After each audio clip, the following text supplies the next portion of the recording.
आदरणीय general VP Singh ji साहब, इतने सक्रिय रह कर के आप समाज के बारे में सोचते हैं, लोगों के बारे में सोचते हैं, इसके लिए आपका बहुत अभिनंदन। श्री बाला मुकुंदे जी ने जो मुझे परसों बताया था ऐसा ऐसा कुछ करने जा रहे हैं, हमने कहा इससे बढ़िया हुआ कोई काम नहीं हो सकता है कि आपकी गाइडेंस और हमारा फील्ड में काम करना दोनों मिलकर के प्रयत्न करेंगे तो सफलता बहुत जल्दी मिल जाएगी, ऐसा मेरा विश्वास है। हमारे मुख्य सचिव महोदय भी राजेश प्रसाद जी बैठे हैं, बराड़ साहब हैं और प्रेरणा पुरी जी हैं, और आप सभी, हम कुछ मंच पे बैठे हैं, कुछ सामने बैठे हैं, पर कोई किसी से कम नहीं, व्यवस्था के हिसाब से हैं। तो वास्तव में इतने वरिष्ठ अनुभवी लोगों का और इन सभी 12 विषयों के बारे में आपका सहयोग और एक तरह से साथी स्कीम के माध्यम से एक तरह से वॉलंटियरों को तैयार करके इस काम में सहयोग करना। मैं जब यहाँ आया था तभी मैंने मेरे सचिव महोदय को कहा था कि मेरी ऐसी मंशा है कि हम इस पद पे जरूर आते हैं लेकिन सब चीज़ों को जानते हैं, ये भ्रम मेरे में नहीं। और इसलिए मैं चाहता था कि विभिन्न विषयों के जानकार लोग अगर मेरे को उनके ज्ञान का सपोर्ट करते रहें तो मैं उस विषय को आगे बढ़ाने का प्रयत्न जरूर करूँगा। आज पता नहीं ईश्वर योग से 2026 इस शुभ दिन के रूप में आई गया, तो आपकी और मेरी सबकी इच्छा तो यही है कि हमें जो कुछ भी योग्यता है वो समाज से ही प्राप्त हो। जिस समाज ने हमको इस लायक बनाया वापस हम उस समाज को भी इस लायक बनाएं तो हम अपने आप में बहुत आनंद का अनुभव करते हैं। जो आज इस विषय के लिए कहा, मैं सोचता हूँ कि इसके बारे में घर वालों को भी चिंता है कि उनका बच्चा किस स्थिति में है।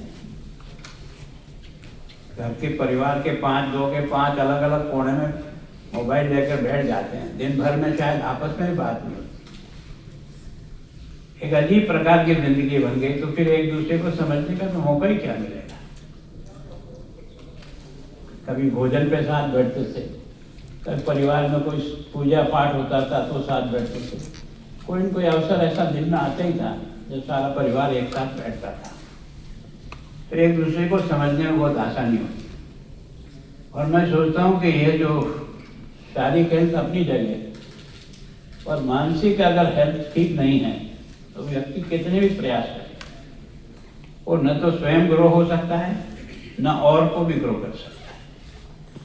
पर इसको समझने के लिए समय चाहिए, समझ चाहिए। मैं वास्तव में एक तरह से जितने भी प्रिंसिपल साहब यहाँ बैठे हैं, मतलब इनका कार्यक्रम केवल स्कूल संचालित करने का नहीं।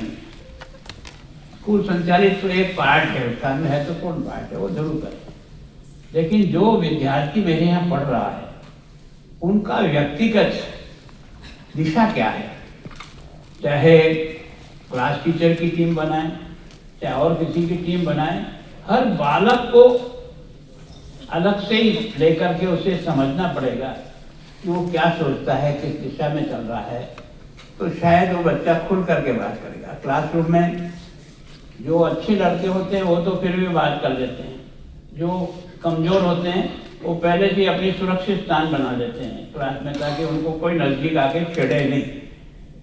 एक बालक का स्वभाव होता है। तो ये जो आपने प्रयोग जिस तरह से शुरू किया है, बालक को पहचानना, समझना उसकी, अब ये ड्रग है, मैं सोचो चलो जो बहुत अधिक उम्र के होंगे जिनको हम नहीं छुड़ा सकते कोई बात नहीं, लेकिन आज की तारीख में जो हमारे स्कूल में और कॉलेज और यूनिवर्सिटी में है, हम इतने लोग हैं, उनको व्यक्तिगत उनसे नफरत नहीं करनी पड़ेगी, उनको समझना पड़ेगा।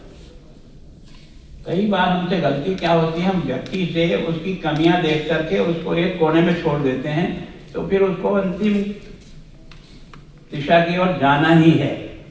और अगर उसको निकालने का प्रयत्न किया तो आज नहीं कल, कल नहीं परसों, परसों नहीं 2 साल सफलता मिलेगी मिलेगी, ये ईश्वर देता है।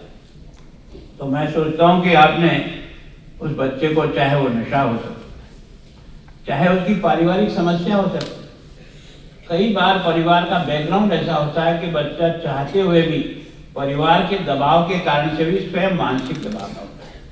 आप और हम सब लोग पढ़े होंगे तो हमने अपने माता पिता को देखा होगा कि उन्होंने किन कठिनाइयों को झेलते हुए भी हमको अच्छी स्कूल और अच्छी यूनिवर्सिटी में पढ़ाने का प्रयत्न किया। स्वयं ने बड़े कष्ट देखा होगा, साधन नहीं है तो जुटाने का प्रयास किया होगा। ये हर माँ बाप कोशिश करता है। तो वैसे ही उसका फिर उसकी मित्र मंडली कौन है, किसके साथ ये ज्यादा उठता बैठता है, उससे भी बालक को पहचाना जा सकता है। किसी भी बालक को समझना हो ना तो उसकी मित्र मंडली की लिस्ट बना करके उसको पहचानने का प्रयास करो, बालक समझ में तुरंत आ जाएगा।